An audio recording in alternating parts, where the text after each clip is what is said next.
bonsoir fidèles téléspectateurs de Carrefour TV. Merci de me retrouver encore ce soir dans un autre numéro. C'est la vie des maîtres qui prend les rênes chez vous. Installez-vous confortablement pendant 1 heure. On va le faire exactement avec un maître.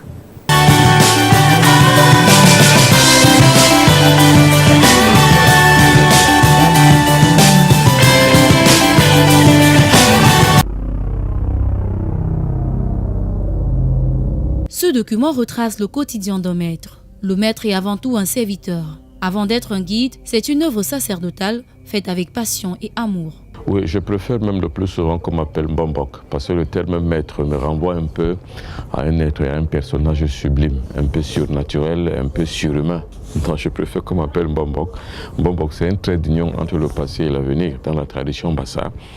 Et aussi, il faut avoir la passion, l'amour. Si on n'a pas la passion, l'amour, pour les autres, on ne peut pas faire une œuvre durable.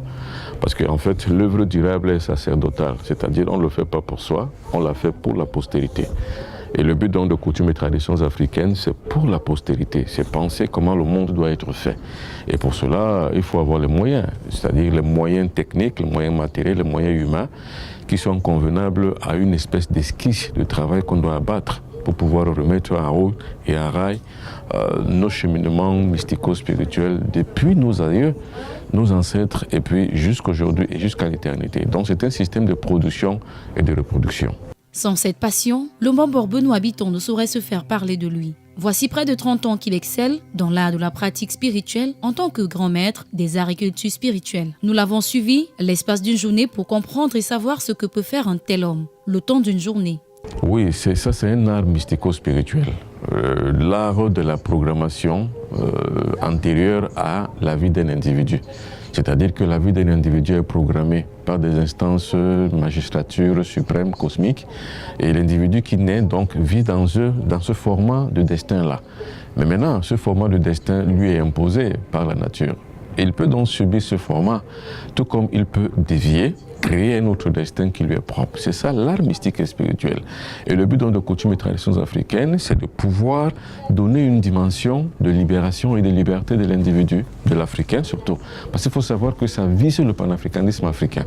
Or, le panafricanisme, c'est un art, c'est une idéologie. Tout l'ensemble des idéologies que les Africains peuvent se faire, ou alors la pensée poétique que l'Africain peut avoir, la philosophie de sa spiritualité qu'il peut avoir, pour pouvoir les remettre donc maintenant en surface, afin que cela puisse constituer pour lui une identité propre, sa carte de vie, son ADN, qui lui permet de s'exprimer en tant qu'individu qui vit dans une cellule humaine. Et cette cellule humaine est un ensemble de valeurs diverses qui font l'universalité du monde. Or, l'Africain doit être dedans distingué avec sa carte d'identité. Et c'est ça le but de coutumes et traditions africaines. Nous découvrons toute une organisation que nul ne peut imaginer vue de l'extérieur. Cet homme travaille comme un Hercule, ne mange presque pas, ne dort presque pas. Il faut donc avoir un certain nombre de matériel, c'est-à-dire avoir une collaboration étroite. Je ne peux pas faire tout ce travail-là seul. Alors, il faut donc instituer donc, sur le plan matériel une équipe, un personnel assez valable et qualifié. Vous voyez tous ces jeunes-là, ce sont des étudiantes, hein? C'est des gens qui viennent de finir l'école. Mais c'est des gens qui sont adulés à la question spirituelle et à la question du travail que le Mbombok fait. Pour réaliser une émission par jour, on commence alors à faire une émission d'1 heure. Ça coûte énormément de temps, c'est-à-dire que nous commençons le lundi pour présenter l'émission le dimanche. Or, le lundi pour présenter le dimanche, c'est toute cette équipe que vous voyez. C'est-à-dire il y a une équipe de stagiaires, il y a une équipe d'employés, un personnel qui chacun est rompu à sa propre tâche. Chacun a un cahier de charge qui lui est propre. Un tel fait des reportages, une telle fait peut-être le vox pop, une autre telle fait la réalisation, un tel fait peut-être, c'est pas moi, la plongée, une telle aussi fait un peu, si vous voulez, tout. Avec ce matériel-là, c'est pas moi qui vais travailler là seul. Il y a la réalisation, il y a tout ce que vous pouvez imaginer. Il a échappé aux contingences matérielles et ne s'intéresse pas aux mondanités. Il faut savoir que les mondanités, c'est quoi? Les mondanités, c'est qu'on s'intéresse à tout ce qui est purement plaisir, ou alors loisir, ou alors on peut encore appeler épicurisme. Alors l'épicurisme, c'est quoi? C'est qu'on s'intéresse un peu à tout ce qui complaît à la chair humaine, donc au processus matériel de l'être humain. Alors ce processus matériel de l'être humain est un frein au développement spirituel. Il faut un équilibrage. L'équilibrage, c'est quoi? C'est qu'il faut développer d'abord les forces de l'esprit. De sorte que ce n'est pas le corps qui dirige l'esprit, mais c'est l'inverse. Quand c'est l'esprit qui dirige le corps, on a plus de puissance, parce que c'est là le plus même de puissance. Donc on peut dire que l'antériorité physique ne meut pas la force vitale de l'esprit, mais plutôt l'inverse, c'est-à-dire que l'antériorité spirituelle prévaut sur tout le combat qu'un individu puisse mener. C'est pour ça que je me suis extrait et extirpé des mondanités et des enjeux du monde physique, des plaisirs, des loisirs. À son réveil, déjà bien du monde l'attend à sa salle d'attente. Des malades avec toutes sortes de pathologies, des plus banales, naturelles, aux plus compliquées et sorcières. Alors, les forces spirituelles sont réellement basées sur une espèce de connivence. Maintenant, ça dépend du pouvoir que l'on puisse faire. Ça dépend de l'activité, de l'action qu'on mène. Moi, je mène une action propre, pure et puissante. Et c'est pour ça que c'est ici où je travaille, mystiquement, spirituellement. C'est ici où je reçois les gens. Et en recevant les gens ici, je pratique la spiritualité forte, c'est-à-dire que le pouvoir de l'esprit sur la matière. Or, toutes les forces mystico-spirituelles, qu'elles soient sorcières, qu'elles soient magiques, qu'elles soient théurgiques, je les combats. Surtout quand elles vont dans le sens de la destruction de l'espèce humaine. Je suis donc un guerrier de la lumière qui détruit les forces du mal. Puis, s'ensuit pour la suite de la matinée des réunions de rédaction dans son studio privé de production audiovisuelle avec ses différents collaborateurs, techniciens, producteurs, journalistes et chercheurs, sans oublier des stratèges pour la rénovation de son enseignement à travers les médias. C'est une régie. Ici, c'est la régie qui participe à la réalisation de l'émission, ici à ce niveau. C'est une régie. Et vous verrez toujours derrière qu'il y a une jeune qui travaille pour assurer la relève et aussi pour avoir une certaine connaissance des choses que moi j'essaie d'instituer. Et ici, c'est la réalisation ici, la régie même de la production. C'est-à-dire ici, c'est ici où on réalise les émissions. On réalise coutumes et traditions africaines ici. On réalise aussi bien d'autres encore. Donc, il faut savoir que ce studio, il fallait que je l'aie afin de pouvoir surseoir une véritable action spirituelle sur l'activité que j'avais choisi de mener, c'est-à-dire enseigner les êtres humains. Et il faut savoir que pour faire une œuvre durable, il faut du temps, la patience et l'amour pour les hommes. Si vous n'avez ni du temps, ni la patience, ni l'amour pour les hommes, vous ne pourrez réaliser quoi que ce soit et rien du tout. L'émission qui retient notre attention, c'est Coutumes et traditions africaines, présentée tous les dimanches sur Afrique Média. Le principe de l'émission est simple. Il y a en studio les panélistes, mais aussi vous, chez vous, vous êtes aussi un panéliste. Ça veut dire que vous pouvez appeler et de faire justement le procès. Soyez témoin à charge et à décharge du procès que nous faisons contre les loges. Tout commence dès lundi. Le temps est donné par sa chef de projet, l'infatigable Irène Laetitia Ketcha, qui en signe l'édition. C'est elle l'éminence grise de l'émission. Elle coordonne toutes les articulations des reportages qu'elle signe elle-même, jusqu'à la conception du plateau. Alors, comme vous pouvez le remarquer, c'est moi qui fais justement les voix off du Mbombo, dont je fais toutes les pauses de voix qui concernent l'émission Coutumes et traditions africaines. Tout au moins aussi avec les émissions qui vont dans le sens de Carrefour TV, la chaîne personnelle du Mbombo Benoît Bitton que tout le monde connaît déjà. Mais il y a aussi d'autres rubriques dans le menu du travail du Mbombok. Il y a la direction générale de Carrefour TV, la chaîne de production audiovisuelle dont le but est la transmission de la connaissance dans le grand public. Bien sûr, hormis le travail que j'assume, du moins que j'abats dans l'émission Coutumes et Traditions, je suis aussi à la tête de Carrefour TV. Vous savez que la direction d'une entreprise comme celle-ci n'est pas aussi facile entre le personnel, du moins pouvoir gérer les humeurs aussi du personnel, aussi gérer tout le programme qui va avec, ce n'est pas évident. Donc c'est une opportunité et c'est une, je vais dire, du moins j'ai pu braver et pouvoir arracher ce poste au Mbombo Benoît Bitton, même s'il me l'a donné de gré, bien sûr. C'est aussi qu'en moi, il a retrouvé quelqu'un qui pouvait faire aussi. Et pour ça, je lui dis merci.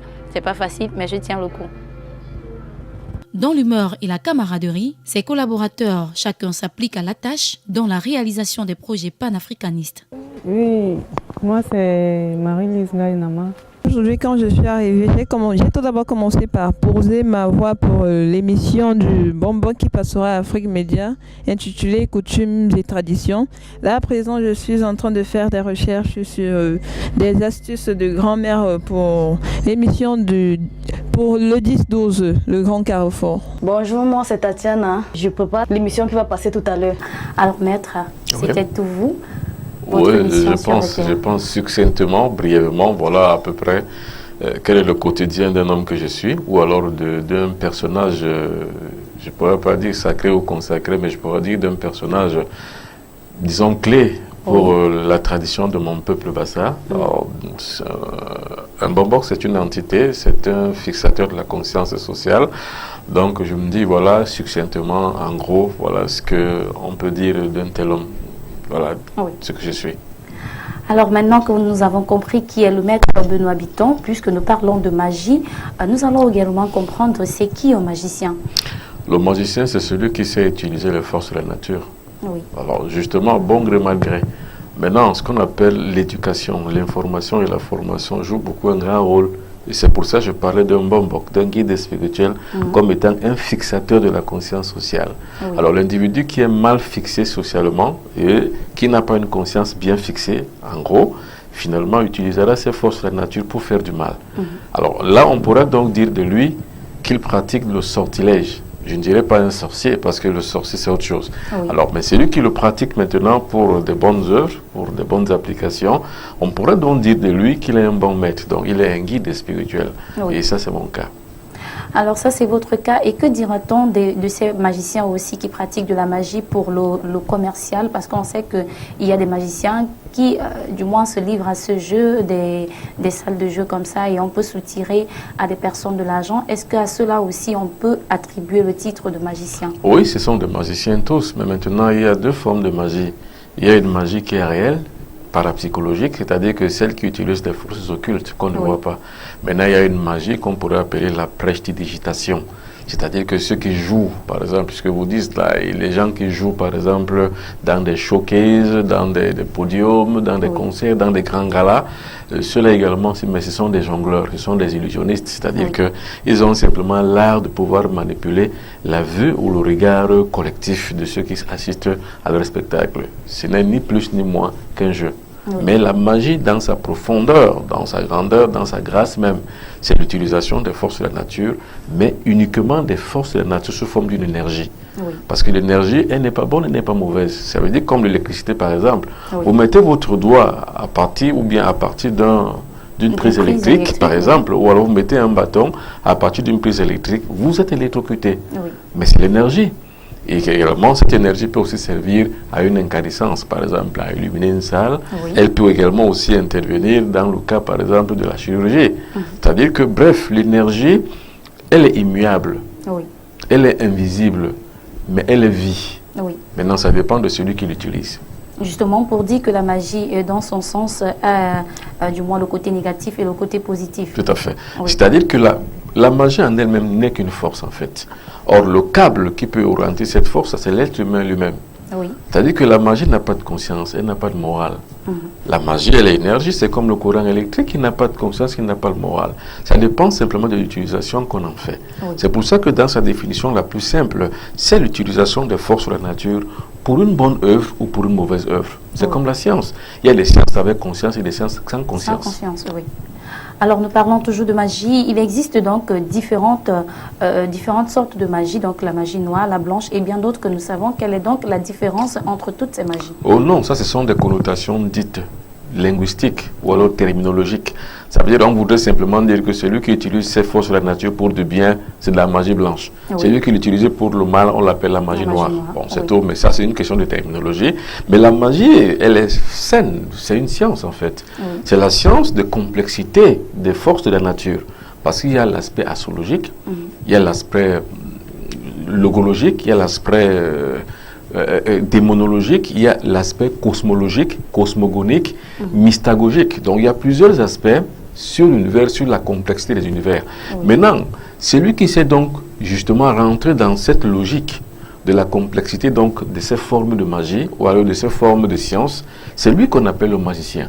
Maintenant, par opposition à ce que les églises veulent nous faire croire, ça veut dire que tous ceux qui pratiquent une science qui est contraire à la religion, parce que la religion c'est pas une science, c'est un credo, c'est un créneau, c'est une orientation. Ceux qui y vont sont des fidèles. Et ceux qui pratiquent, ou bien ceux qui sont au-dessus des fidèles, c'est le clergé. Ça veut dire que c'est ceux qui sont assis, ils parlent, on les écoute, les fidèles les écoutent, et les fidèles applaudissent et disent Amen. Bon, or, maintenant, au niveau de la lexicographie, même de la magie, c'est pas le cas.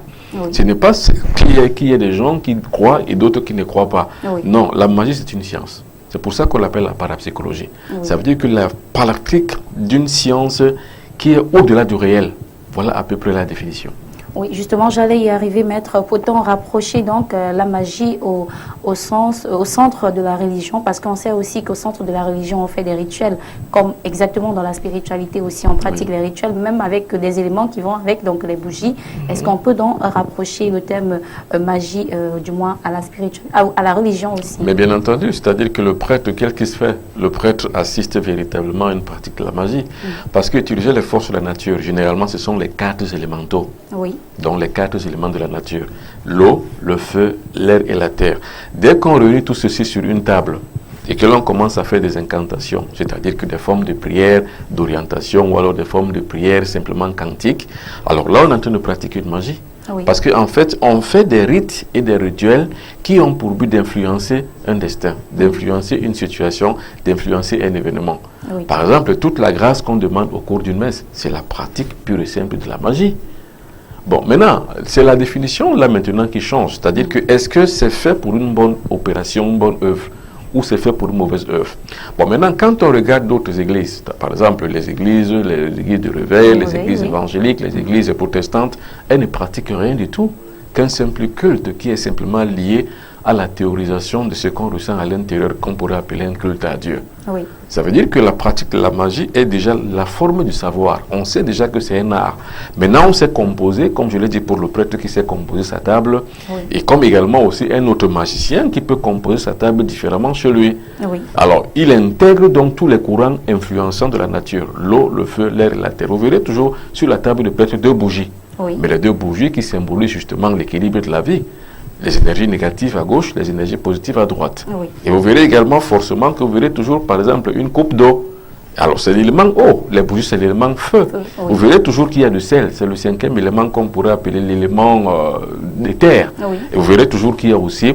Là, ce que les fidèles ne savent pas, c'est qu'il y a une relique qui est au-dessous de la table du prêtre. Cette relique-là, c'est quoi? C'est un ossement de ceux qu'ils peuvent appeler les saints dans leur canonisation, dans leur religion. Oui. Ça, c'est l'élément terre.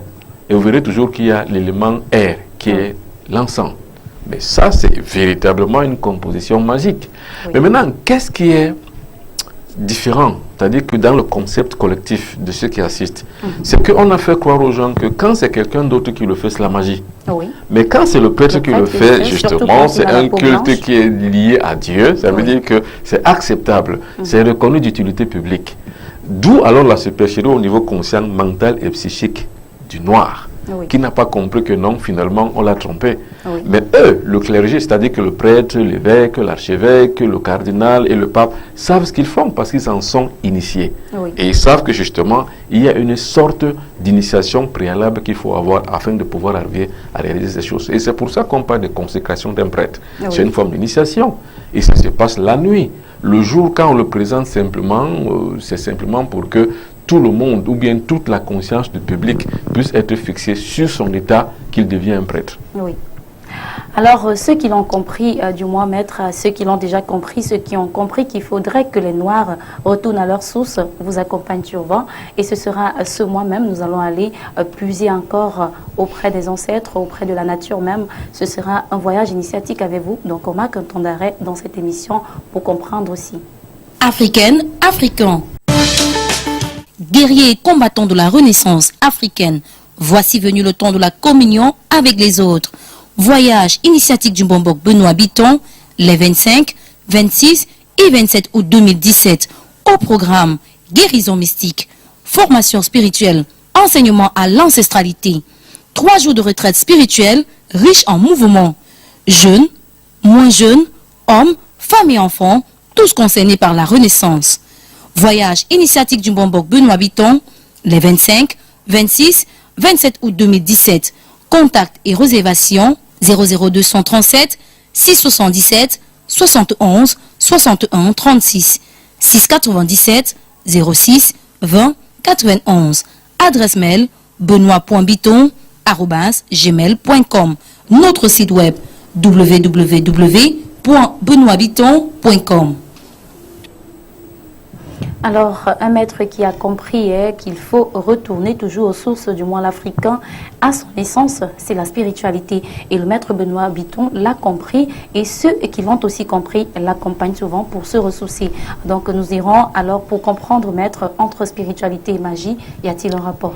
Bien entendu, ça veut dire qu'on peut être pour le premier, c'est-à-dire magicien sans être spirituel. Oui. Mais pour le second, on est forcément un magicien, Oui. sinon on n'est pas véritablement un spirituel. Le spirituel, c'est que c'est quelqu'un qui influence le destin. Oui. C'est quelqu'un qui influence le karma. Et point de karma pour un spirituel.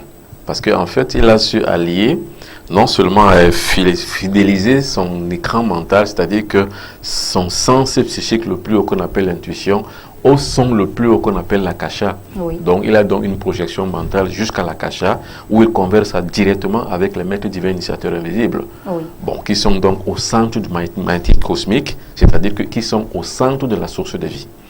Et également aussi, un spirituel, c'est celui qui peut influencer une décision, c'est-à-dire peut influencer à distance, je ne sais pas moi, un événement qui doit se produire. Par exemple, il doit pleuvoir. Oui. Par exemple, et la pluie qui va tomber là maintenant est utile, ou alors inutile, ou alors contraire, ou alors opposante à l'action qui doit se poser, à l'événement qui doit se produire. Mais le spirituel doit être capable de le changer.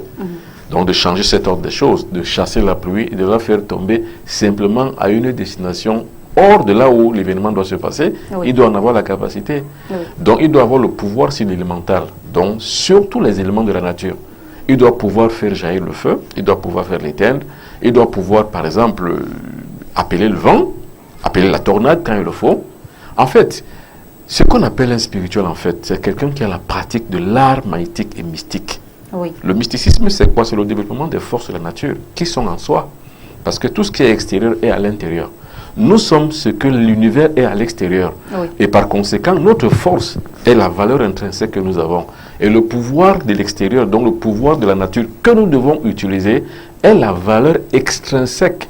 Donc, c'est une forme de dialectique interactive. C'est-à-dire que ce que nous avons comme en nos pouvoirs, nous devons l'utiliser, l'exploiter, le décupler afin de devenir donc mystique. Oui. Alors, on comprend donc maintenant que de ce point de vue-là, c'est la partie de la magie. Oui. Alors, maintenant, le magicien ne peut pas arriver à se subdiviser, donc à orienter, à percevoir son état mental extérieur ou bien intime, ou alors supérieur, donc acquérir donc une puissance intérieure et extérieure qui puisse fondre avec le cosmos sans toutefois appartenir ou bien aboutir à la spiritualité. Oui. Donc, on va dire que le magicien peut ne pas être spirituel, mais le spirituel est forcément un magicien. Oui. Alors j'allais justement arriver, maître, pour dire que, pour conclure de vos propos, que pour sortir de là, il faut dire que le magicien, le spirituel peut être forcément magicien. Il est forcément un magicien, mais le magicien peut le devenir, par exemple, un exhumeur. Oui. Par exemple, celui qui pratique la nécromancie, donc la pratique, par exemple, de forces maléfiques qui sont dans le cimetière. Oui. Ça, c'est un magicien. Or, le spirituel ne peut pas le faire. Oui. C'est-à-dire que le spirituel ne va pas utiliser les forces inférieures. Pourquoi? Parce que le spirituel est quelqu'un qui a acquis ce qu'on appelle la loi supérieure. Oui. Il a accédé par sa conscience dans son développement intime et intérieur jusqu'à la loi supérieure. Donc, finalement, toute la loi inférieure est annulée. Donc, le magicien ne peut pas, le spirituel ne peut pas pratiquer la nécromancie. Par exemple, les sacrifices animaux, par exemple, le sacrifice humain, Oui. par exemple, passer et s'appuyer sur les gens, sur les uns et les autres, utiliser la chance des uns et des autres, pomper les énergies sur les autres, les uns et les autres, afin de pouvoir agir. Non, pas du tout. Le spirituel, c'est un guerrier de la lumière, Oui. qui a acquis la conscience supérieure. Donc, qui agit par affraction et par effraction. Oui. Mais en agissant sur le point de la culturation de la vie. Donc quoi? Ça veut dire que sur l'avancée de la vie, pour que les choses agissent et pour que les choses marchent, Oui. c'est pourquoi qu'on appelle un tel individu un maître. Justement, et vous en êtes un, maître. Alors, nous avons promené notre micro dans les rues de la ville de Douala pour comprendre si les uns et les autres sont avisés sur le point de la magie. Et voici ce que nous avons obtenu. La magie, pour moi, ce sont en fait, c'est une pratique déjà qui se veut être occulte, mystique. Et au-delà de ce sens-là, la magie, pour moi, c'est tout ce qui a trait à l'ésotérique, c'est tout ce qui a trait au mysticisme. Et donc, s'ensuit avec une mauvaise manipulation de la personne humaine et des produits néfastes et s'ensuit notamment des conséquences graves. Donc, pour moi, la magie est une pratique qui, à mon sens, est une pratique mystique en tout cas. La magie, moi je sais que la magie c'est le travail. Quand tu travailles et quand tu honores tes ancêtres, c'est ça qui te donne quand tu peux dire que tu fais de la magie. La magie c'est ce qui est surnaturel, ce qui n'est pas dans l'ordinaire. Oui, qu'un homme normal comme vous et moi là ne peut pas faire. Il faut certaines pratiques magiques, donc les gens qui sont initiés. Les pratiques qui relèvent du monde de l'invisible, et ce sont des pratiques exotériques qui nécessitent d'être initiées. Le monde de la magie, c'est un monde dans lequel on a des pouvoirs surnaturels avec lesquels on peut faire des choses qui relèvent du hors du commun. Moi, parce que je ne sais pas comment la magie existe. La vraie magie, c'est le travail. La vraie magie, c'est le travail que je travaille ici. Non, le marabout fait la magie, non. Mais si peut-être. Non, il y a marabout et sorcellerie. Mais si je veux être, si je veux pas être dans la sorcellerie, je veux aussi être comme lui, je travaille. Je vais arriver comme lui, parle en sorcellerie. Voilà. Pour moi, la magie n'existe pas. La magie n'existe pas. Et ces sorciers, on peut les considérer comme qui? Ces sorciers-là. Bon, en domaine de la sorcellerie, bon, je crois que la sorcellerie, je ne sais pas si c'est en pratique ou pas. Non, la magie n'existe pas, maman.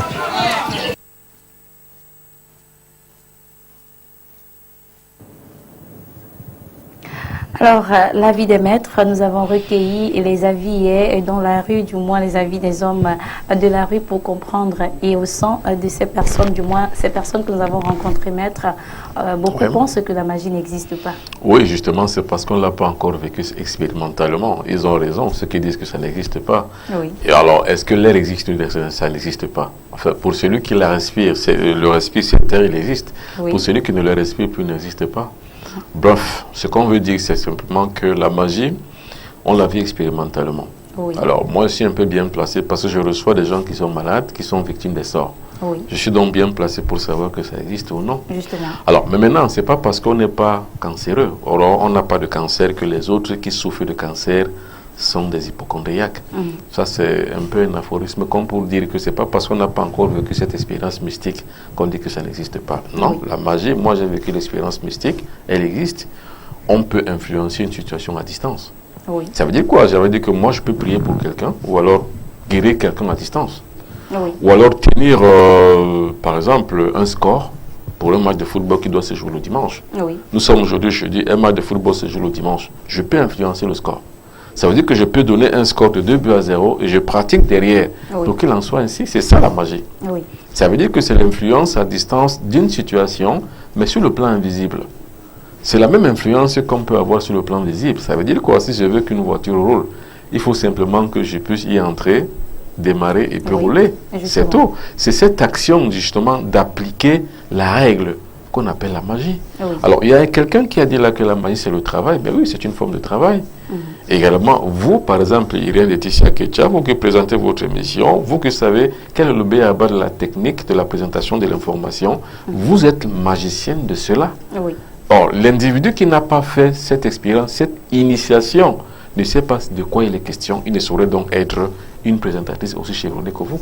Oui. C'est aussi simple que ça. Justement.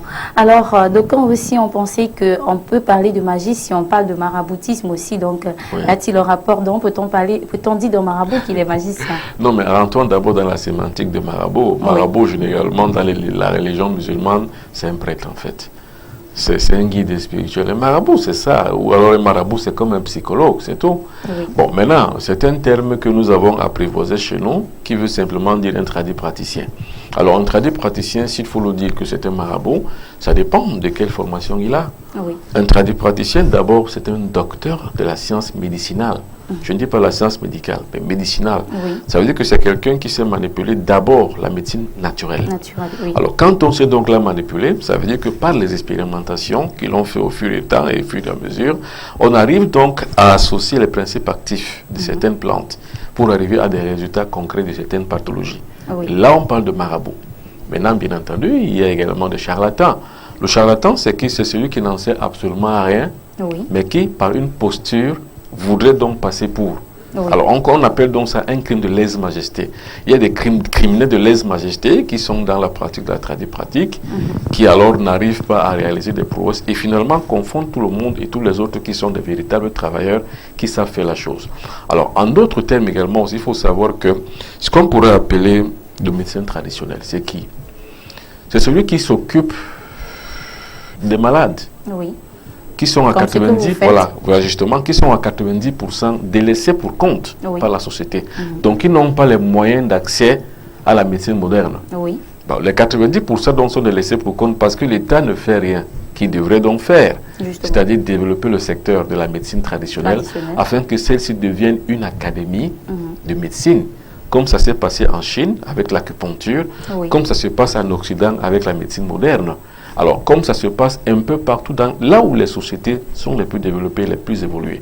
Je crois que c'est pour ça que, justement, la médecine traditionnelle aujourd'hui est encore considérée comme une seconde main, comme une seconde zone, comme appartenant à une carrure plutôt mystico-magique, donc à des sorciers, finalement à des praticiens véreux, qui ne sont que des escrocs parce qu'ils n'en savent rien. Et c'est là la dichotomie qui existe. Justement. Et c'est celle-là qu'il faut aujourd'hui corriger. Oui, nettement, maître, il faut le corriger, du moins ce terme sorcier qui revient toujours. Est-ce que l'homme spirituel que vous êtes alors fait de vous un homme magicien ou alors un homme sorcier? Bien entendu, c'est ce qu'on appelle la sorcellerie. C'est pour ça que je parle de la sémantique et de la terminologie.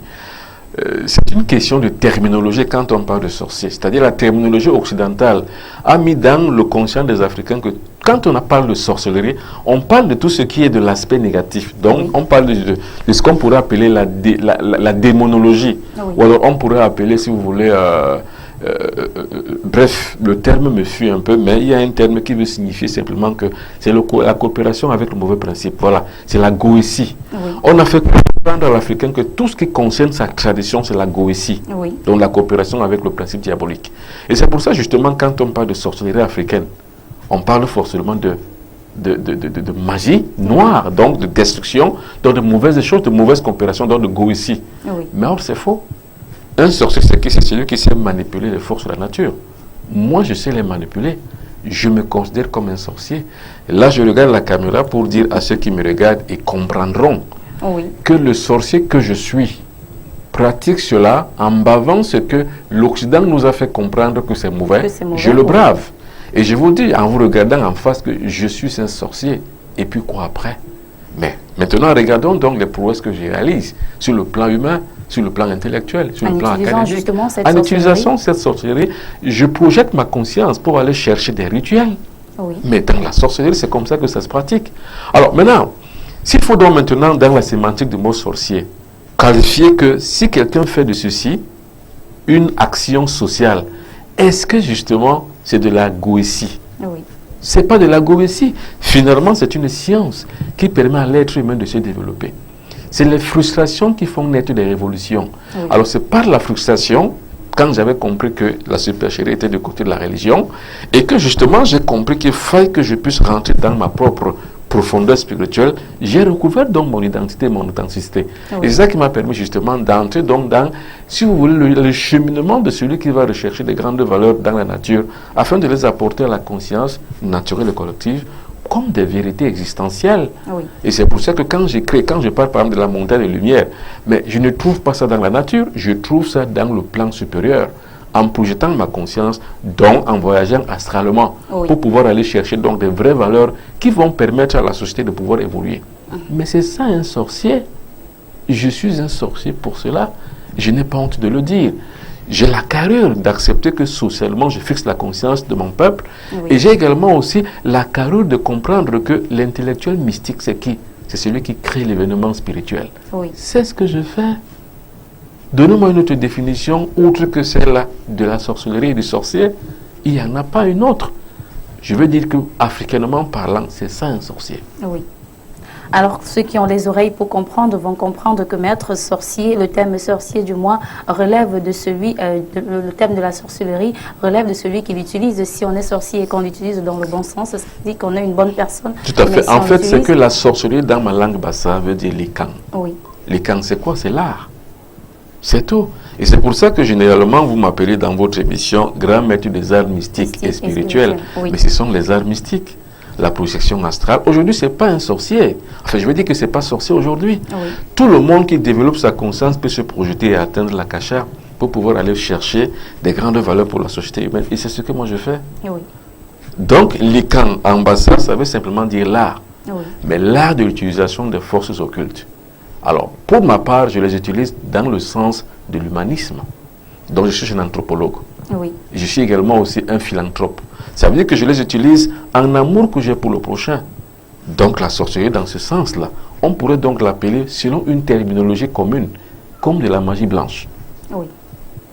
Alors, cette émission également, nous avons prévu pour nos téléspectateurs un rituel, du moins, en précisant aussi que ne peut pratiquer un rituel avec le contrôle de maître, ne peut pratiquer un rituel que celui qui est initié, justement, maître. Ben, tout à fait. Oui. Donc, on va aller regarder pour une première partie. On a choisi aujourd'hui le pentagramme, le petit pentagramme de bannissement. On regarde pour la première partie comment on commence, du moins, quel est le début pour réaliser. Et de pratiquer quotidiennement ce rituel. Ainsi, au bout d'une ou 2 semaines, il vous deviendra tellement familier que vous pourriez l'exécuter de mémoire et vos visualisations deviendront puissantes, vives et faciles. Vous êtes également libre de prendre tout le temps qui vous sera nécessaire. Le thème vibré, tel qu'on l'utilise dans le rituel, demande des explications. Les maîtres pensent que le sang a une influence spécifique sur le plan astral et même physique. Voilà pourquoi certains mots et certaines phrases du rituel se prononcent d'une manière particulière. Ils sont articulés à l'arrière de la gorge pour créer un vibrato que l'on ressent aussi bien qu'on l'entend. On appelle ce processus vibrer le mot ou la phrase. C'est une astuce qui vient avec la pratique.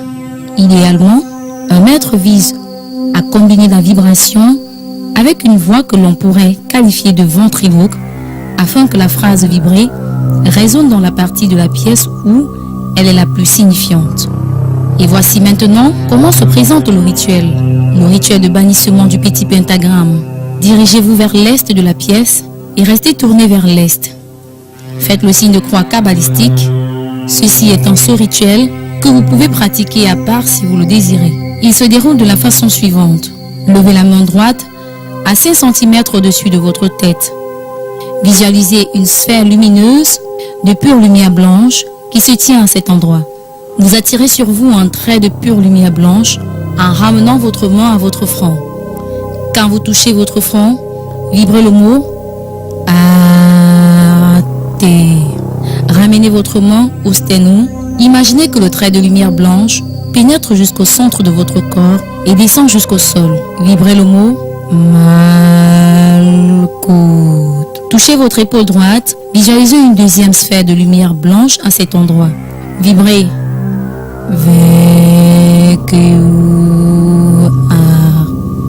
Ramenez votre main à votre épaule gauche. Vous devez visualiser une troisième sphère blanche à votre épaule gauche et imaginez que vous tirez un deuxième trait de lumière de la deuxième sphère qui va rejoindre le troisième. Vibrez.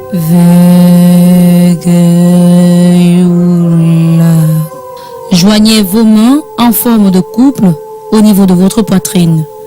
Visualisez une petite flamme, comme la flamme d'une bougie, entre vos mains jointes. Vibrez.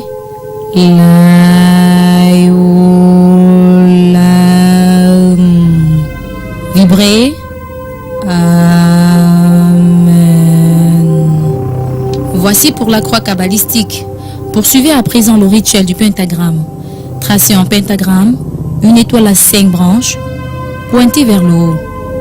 Visualisez les lignes tracées par un feu bleu, exactement comme la flamme obtenue en brûlant de l'alcool dénaturé. Vous devez dessiner l'étoile dans l'espace juste devant vous en utilisant votre index et votre majeur à coller. Pour ce qui est de l'ordre, partez de la pointe en bas à gauche vers celle du haut. Puis en bas à droite, puis à gauche, puis à droite. Pour enfin revenir en bas à gauche. Le point de départ devrait correspondre à votre hanche gauche.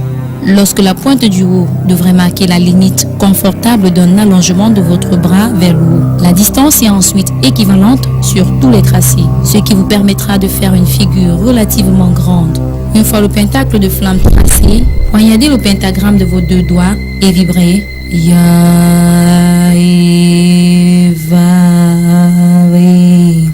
En imaginant le son qui Alors là, c'est le tracé, du moins le début pour le petit, pour la réalisation du petit pentagramme de bannissement à la croix kabbalistique. Maître, quel apport sur la vie des initiés? Alors, il faut déjà savoir que ça relève de la tradition hébraïque, donc des Juifs. C'est pour ça qu'on l'appelle la croix kabbalistique. La Kabbale, c'est quoi? C'est la tradition chez les Juifs. Oui. Ça veut dire que chez les Bassa, chez les Camerounais, chez les Africains, ça ne se passe pas pareil. Oui. Alors, c'est pour ça qu'il faut que les Africains retrouvent aussi comment ça se passe chez eux. Justement. Or, la plupart des Africains n'en savent rien. Or, le rôle du Mbombok que je suis, parce que le Mbombok, c'est qui? Le Mbombok, c'est pas un seigneur, c'est pas quelqu'un à qui on apporte des présents, des offrandes. Oui. Comme ça se passe dans la plupart des Mbombok qui font ce genre de pratiques, qui le deviennent parce qu'ils n'ont même pas été initiés, ils ont acheté l'initiation, on les rend donc des Mbombok. Et ils commencent à culbuter toutes les femmes de la contrée et ils commencent à accepter et à demander des présents. Non, c'est pas ça un Mbombok. Le Mbombok, c'est qui? C'est le guide, c'est le spirituel, c'est celui qui l'est par expérience pour l'humanité, pour l'avancée, pour l'évolution de l'humanité. Donc le Mbombok, c'est un révolutionnaire cosmique et spirituel. Alors, donc, il faut savoir que ça, c'est la Kabbale juive. Oui. Alors, maintenant, pour la bonne gouverne, comme vous le disiez avant l'annonce de cet événement, c'est qu'il ne faut pas le faire si on n'a pas l'initiation. Oui. Parce qu'il faut déjà savoir rentrer déjà en connexion avec les forces cosmiques. Ça, ce sont des applications. Oui. Or, mais avant les applications, il y a d'abord les découvertes. Oui. Il y a la connaissance. Alors, quand on n'a pas encore découvert, qu'on n'a pas la connaissance, on ne doit pas appliquer. Oui. Vous voyez le téléphone portable aujourd'hui, on a découvert le téléphone portable il y a environ 50 ans. Oui. Mais ce n'est qu'après, 50 ans après, qu'on commence les applications. Ça veut dire que la découverte est antérieure à l'application. Oui. C'est pareil dans toute pratique mystico-spirituelle, donc magique. Il faut toujours avoir la connaissance à l'avance. Faire la croix kabbalistique, ce qu'on dit là, c'est bien. Oui. Mais ce n'est pas faisable si on n'a pas devant et en présence un maître qui connaît bien la Kabbale. Donc il faut utiliser donc cela avec beaucoup de pincettes. Et vous qui êtes à la maison, ça c'est simplement une source d'inspiration pour vous, que vous compreniez la réalité du monde sui generis, donc le monde invisible, comment il fonctionne. Mais pour pouvoir arriver à l'appliquer, il faut une forme d'initiation en fait. Oui, justement. Alors on va finir avec notre rituel toujours parce qu'il y a la deuxième partie de ce rituel, du moins la fin de ce pentagramme, la fin de réalisation. Donc on regarde la deuxième partie. Il est conseillé de pratiquer quotidiennement ce rituel. Ainsi, au bout d'une ou 2 semaines, il vous deviendra tellement familier que vous pourriez l'exécuter de mémoire et vos visualisations deviendront puissantes, vives et faciles. Vous êtes également libre de prendre tout le temps qui vous sera nécessaire. Le thème vibré, tel qu'on l'utilise, échappe de vous et rejoint l'infini. Tournez-vous vers le sud, dans le sens des aiguilles d'une montre. Le bras toujours tendu, imaginez que le bout de vos doigts continue de tracer une ligne de feu bleu formant un quart de cercle. Quand vous aurez rejoint le sud, tracez un deuxième pentagramme, poignardez-le et vibrez. Adonai.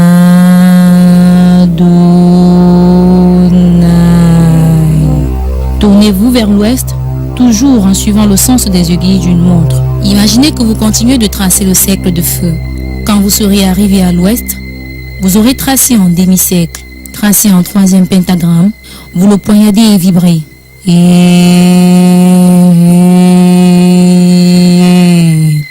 Vous tournez vers le nord et visualisez la prolongation du demi-cercle. Vous tracez un quatrième pentagramme, vous le poignardez et vibrez.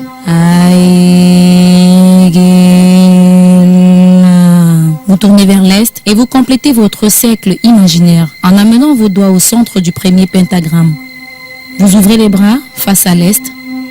Vous avez maintenant les bras en croix. Vibrez. Devant moi, Raphaël. Raphaël.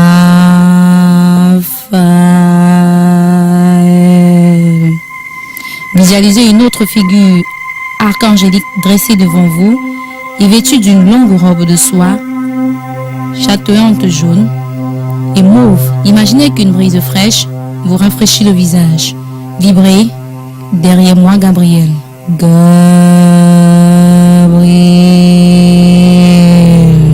Visualisez une deuxième figure, archangélique vêtue de bleu et d'orange. Il tient un calice bleu et ses pieds baignent dans un courant d'eau qui se déverse dans la pièce derrière vous. Vibrez.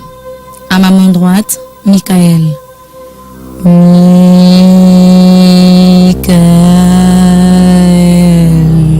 Visualisez une troisième figure, arc-angélique vêtu d'une robe rouge, manchetée d'émeraude, debout sur une terre aride, avec de petites flammes vacillantes à ses pieds.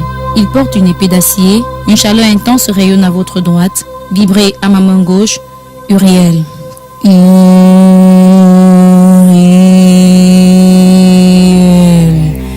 Visualisez une quatrième figure archangélique.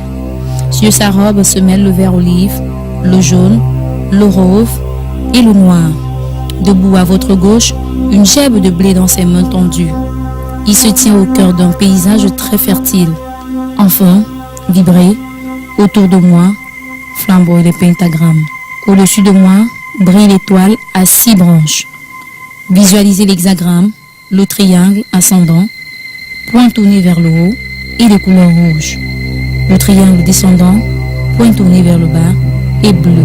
Vous pouvez alors pratiquer toutes sortes de rituels, prières, méditation, et lorsque vous avez terminé, répétez le rituel de la croix kabbalistique pour terminer le rituel de bannissement du petit pentagramme. Alors, le rituel de bannissement du petit pentagramme dans tout son ensemble, il faut dire que le spirituel doit avoir une imagination de fer maître. Tout parce à que fait. tout est dans l'imagination. Bien sûr, bien entendu. C'est pourquoi je dis qu'il faut une antériorité à la pratique, parce qu'il faut apprendre comment se concentrer en fait. L'imagination créatrice, c'est la concentration. Ça veut dire qu'il faut savoir centrer son corps physique, son corps émotionnel et son corps mental sur la même ligne. On appelle ça l'alignement des corps. Dès que vous avez pu appartenir donc justement à cette orientation, à ce chemin physique, c'est-à-dire que vous orientez le corps, le mental et puis l'émotion, vous les orientez et vous les centrez, donc on parle de concentration. Alors cette concentration donc vous permet d'avoir ce qu'on appelle une visualisation. Maintenant c'est une technique parce que c'est pas facile d'apprivoiser son corps en fait. Justement. Parce que le corps bouillonne d'émotions. Parce qu'en fait, c'est quand vous fermez les yeux que beaucoup d'images apparaissent dans votre mental. Il faut donc savoir centrer le mental. Imaginez-vous que vous priez, vous fermez les yeux, vous commencez à voir et à penser à votre mari, à votre enfant, à votre marmite et à votre ceci. Vous êtes tout de suite distrait. On est tout de suite distrait. Oui. Et tout le monde a ce constat-là, en fait. Parce que tout ça c'est naturel. Oui. C'est la présence de l'ego, sur tout et pour toute chose. C'est pour ça qu'il faut d'abord un entraînement préalable pour pouvoir maîtriser son corps. Oui. Donc les 3 corps de manifestation qu'on a, le corps physique, on le maîtrise par la santé, par la fidélisation et par le réveil des pouvoirs mystiques qui sont enfouis en nous. Le corps émotionnel, il faut qu'on maîtrise les émotions. Sans la maîtrise des émotions, on ne peut pas arriver à réaliser ce genre de choses. Alors le mental aussi, il est figé, il va sens dessous, sens dessous, il va dans tous les sens. Il faut le maîtriser, il faut le canaliser. Il y a donc un entraînement précis avant d'aboutir à ceci. Alors donc je rappelle donc que ceci, comme vous l'avez dit, c'est un pentagramme de renvoi, ou alors un pentagramme, comme vous l'avez appelé, de bannissement. Renvoi, ça veut dire quoi? Ça veut dire que c'est l'ouverture en fait, l'ouverture du ciel. Vous voulez commencer une prière, c'est pour ça que l'auteur de cela a dit, vous l'avez dit après, que c'est ouvert, par exemple, quand il faut faire la prière, quand il faut faire la méditation après. C'est donc un rituel, je le rappelle bien, juif, de la Kabbale juive. C'est pas le rituel de la Kabbale ou alors de la pratique de la magie africaine, non. Ça, c'est les Juifs qui font comme ça. Maintenant, les Africains, moi, par exemple, je ferais différemment l'ouverture. Ça veut dire que je ne pratiquerai pas, justement, la croix kabbalistique, parce que la croix kabbalistique n'appartient pas aux Africains, ça appartient aux Juifs. Bon, mais maintenant, c'est parce que nous n'avons rien d'alternative à côté que nous sommes obligés d'utiliser dans la Kabbale juive. Mais donc, c'est là où moi, je révolutionne tout, parce que ça me frustre, en fait. C'est pour ça que j'ai dit, des frustrations naissent la révolution. La révolution que j'apporte dans la spiritualité africaine, c'est quoi? C'est de pouvoir dire aux Africains, mais non, vous avez tort de croire que c'est les autres qui peuvent avoir ce genre de choses et réussir. Vous les avez en plus grand encore qu'eux. Voilà donc comment ça se passe. Alors moi, à l'ouverture, c'est pas ça. Nous avons ce que nous appelons chez nous la chaîne magique. Ça veut dire que dans l'ouverture, vous commencez d'abord par le nom de Hilolombi, qui est Dieu. Par la suite, le nom de votre Père. C'est-à-dire quoi? Il faut commencer maintenant par votre ascendance généalogique. Parce que l'ascendance généalogique prête pour vous une assistance et une influence cosmique sur le monde, sur Genesis, donc sur le monde des manifestations des pouvoirs. Et ensuite, maintenant, vous devrez donc arriver à réaliser maintenant une autre forme de hiérarchie, qui est la hiérarchie spirituelle cosmique des êtres qui sont au-dessus de vous. Donc, des êtres qui composent ce qu'on appelle les cercles concentriques, dont le mat, ou on peut encore appeler la spirale. Donc tous les êtres qui composent donc cette onde modulable, on doit donc pouvoir les appeler. sont les génies zodiacaux, les génies sidéraux, les génies élémentaux, les maîtres cosmiques, les maîtres divinisateurs invisibles, les esprits de lumière, les esprits de la nature, les génies zodiacaux. Vous voyez donc, c'est donc une forme de hiérarchie qu'il faut appeler pour compléter la chaîne magique.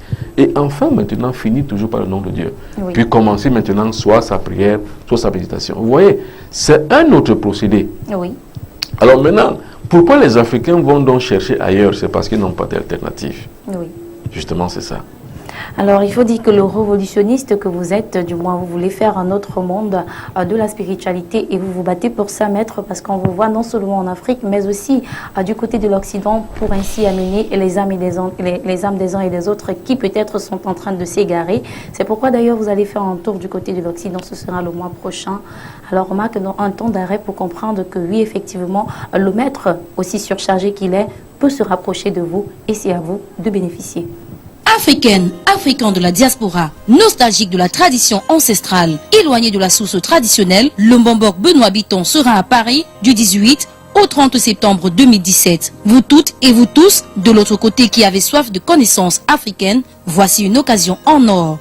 Rencontrez le Mbambok Benoît Bitton à Paris du 18 septembre au 16 octobre 2017. Contact et réservation 00237 677 71 61 36 697 06 20 91. Adresse mail benoît.biton@gmail.com. Notre site web www.benoîtbiton.com. Alors, de retour, nous sommes toujours dans la vie des maîtres et accompagnés d'un maître à cet effet. Nous avons parlé tout au long de ce programme de la magie. Quand je dis nous avons parlé, vous comprenez que nous sommes à la coupe, du moins à la fin de la coupe. Donc, nous sortons déjà de cette émission accompagnés du maître Benoît Bitton. Alors, qu'est-ce qu'on dira donc de la magie, maître, finalement? Enfin, il faut savoir que la magie est à la portée de tout le monde. C'est comme la science, c'est comme les mathématiques, c'est comme la géographie, c'est comme, c'est pas moi, la chimie, la physique, c'est à la portée de tout le monde. Oui. Mais attention, n'allez pas les faire ou alors n'allez pas les apprendre dans les ordres occidentaux. Il n'y a rien du tout. Oui. Vous ne trouverez pas la grande magie, c'est qu'on appelle la magie à la Rose-Croix. Vous ne la trouverez pas à la franc-maçonnerie. Vous ne la trouverez pas à Ikankar. Vous ne la trouverez pas ici et là, Rose-Croix d'or, Rose-Croix de ceci, non. Elle n'existe pas. Oui. Ce sont des recherches que j'ai menées tambour battant pendant des années. J'ai trouvé que les rosicruciens, les francs-maçons ne savent rien du tout, ne connaissent rien. En fait, parce qu'ils n'ont aucune information de base. Oui. Parce qu'en fait, ce qu'on appelle le Grand Orient, par exemple, ne peut pas donner à l'Africain qui n'est pas blanc, qui n'est pas occidental, ce que lui, il doit donner donc pour lui comme une forme d'initiation et d'information à celui qui appartient donc à sa société. Oui. C'est pas possible. Donc les Africains se perdent. C'est parce qu'en fait, ils n'ont pas compris qu'eux aussi étaient des êtres humains. Laurent Gbagbo disait la dernière fois que je bagarre, moi, Laurent Gbagbo, pour que quand je passe quelque part, qu'on dise que voilà un être humain. Or, l'Africain bagarre toujours à l'envers. C'est-à-dire que quand il passe quelque part, on dit que voilà un idiot. Oui. Vous voyez, donc l'idiot, c'est celui qui croit que c'est les autres qui sont meilleurs que lui. Ça, c'est l'idiot. Oui. Or, celui qu'on appelle un être humain, celui qui a la dignité humaine, c'est celui qui sait qu'il se suffit. C'est-à-dire qu'il sait qu'on est à la naissance un être humain, donc on doit développer sa dignité. Ou on est un idiot à la naissance, on va demeurer esclave. Oui. Or, le pire des esclavages, c'est mental. Il vaut mieux qu'on vous enferme, il vaut mieux qu'on vous trouve une place dans une géole et on puisse vous exploiter physiquement que l'on vous exploite mentalement. Or, tous les Africains qui appartiennent donc à la Rose-Croix, à la franc-maçonnerie, sont des perdus. Oui. Alors, je ne veux pas les appeler les idiots, mais ceux qui ont compris la définition d'un idiot et d'un être humain digne comprendront quelle est leur place, ceux qui appartiennent à la Rose-Croix comme Africains, à la franc-maçonnerie comme Africains. Donc, ce qu'on peut donc dire est que la magie, nous vivons avec elle tous les jours. L'électricité, c'est quoi? C'est la magie. Oui. Le courant d'eau, c'est la magie. Oui. Les installations que nous voyons sur l'eau, c'est la magie. L'émission de télévision que vous présentez, c'est la magie. Oui. Les ondes hertziennes, c'est la magie. Vous voyez donc on vit de magie, on partit de magie. Maintenant, c'est quoi maintenant utiliser le pouvoir vital que nous avons pour influencer son destin? C'est l'utilisation des forces de la nature pour l'orientation d'une vie meilleure. Oui. Ça veut dire qu'on doit pouvoir les utiliser comme on utilise le laser dans la téléphonie, le laser dans la chirurgie, le laser à la radio, le laser sur le lecteur CD, le laser sur le lecteur je ne sais pas quoi encore, le laser est partout. Mais c'est ça l'utilisation des forces de la nature invisibles. Ça doit être pour nous donc un support indispensable pour améliorer notre vie. Oui. Or, comment donc on fait perdre du temps à l'Africain en lui faisant croire que ce qu'il a de plus précieux comme pouvoir, que c'est de l'anathème, que c'est de la proscription, que c'est de l'apocryphe, que c'est contraire à l'éthique morale de la religion et de la croyance, où on a fabriqué un Dieu, on l'a mis au ciel, on a fixé la conscience du noir que Dieu est au ciel. Et lui aussi, tout bêtement, tous les matins, tous les midis, tous les soirs, depuis 200 ans, notre Père qui est aux cieux. Celui qui le lui a appris, il en rigole. Alors, les Africains, réveillez-vous. Le pouvoir que vous avez, c'est ce qu'on appelle la magie. C'est cette magie-là qu'il vous faut aujourd'hui afin de pouvoir vous développer. L'Occident s'est développé avec la spiritualité qu'on appelle le christianisme. Aujourd'hui, l'Asie se développe derrière le bouddhisme. Les Juifs se sont développés derrière le judaïsme. Les Arabes se développent aujourd'hui derrière l'islam.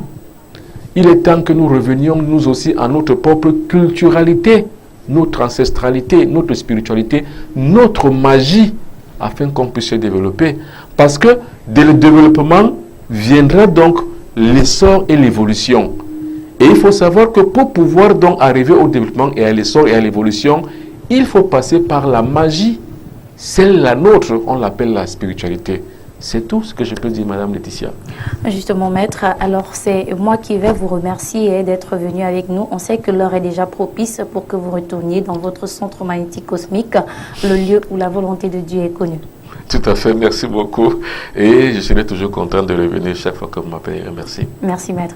Alors, merci à vous également, amis téléspectateurs, d'être restés fidèles comme ça pendant 1 heure pour qu'ensemble nous partageons ce que nous avons de plus cher, la spiritualité. Nous avons parlé de magie. Certainement, nous aurons un autre thème dans un autre programme, dans un autre numéro de la vie des maîtres. Je rappelle que ce programme prend les rênes sur les antennes de Carrefour TV le jeudi quand il est 21 h. Merci également à Théophile Kenyé qui a assuré la partie technique. Je suis Irène Laetitia. Je vous retrouve jeudi pour un autre numéro de la vie des maîtres.